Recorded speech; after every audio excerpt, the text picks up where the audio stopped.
I want to give a shout out to Black Power for giving me the motivation to do this topic here. And we was chopping it up in the hip hop lovers room about what happened with Lady of Rage's Unnecessary Roughness album. And a lot of people would say, well, Death Row was in shambles. They couldn't really promote it like that.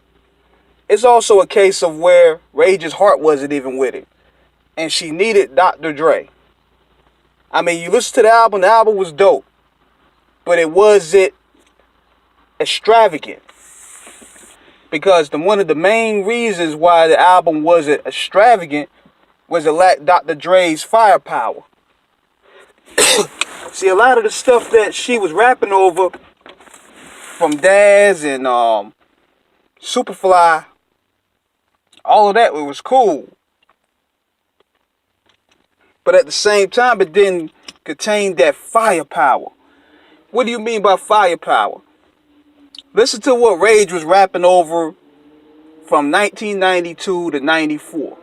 She was rapping over Afro Puff. She was rapping over Blunts and Tangeray, Stranded on Death Row, Lyrical Gangbang. That's the style of production that Rage needs to beast over.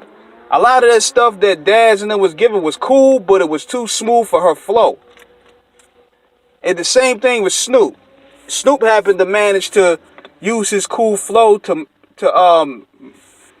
merge with different production, like from Quick, Superfly, Battle Cat.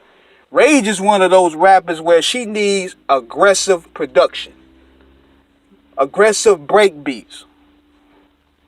She doesn't really fare. The only reason why she sounded good on that is because she's nice, but it wasn't extravagant. It wasn't extravagant, and the album itself could have been better. You could tell that when they threw that Tupac song up there, I think it was called Big Bad Lady, Pac wasn't even rapping on there. It was just something they probably were just clowning on. They just pieced that together just so they could get that Tupac sale, because Pac's name was fresh at the time of his death, and people wanted to profit off of that. But he was just talking over the song. They made it like Pac was featured on there, which he was, but he wasn't rapping. But listening to that album, I feel that Premier and Dre should have been the only two producing on that album, because she has that dope East Coast flow as well. You listen to the tracks that she did with Premier, she killed it. Those two songs she did over there with Premier was crazy. That's what she needs. You listen to stuff like Can't Get With the Wickedness and all that. It was cool, but it's not really her style. But if you gave her an album full of Afro Puffs, Natural Born Killer style beats, she would have murdered it.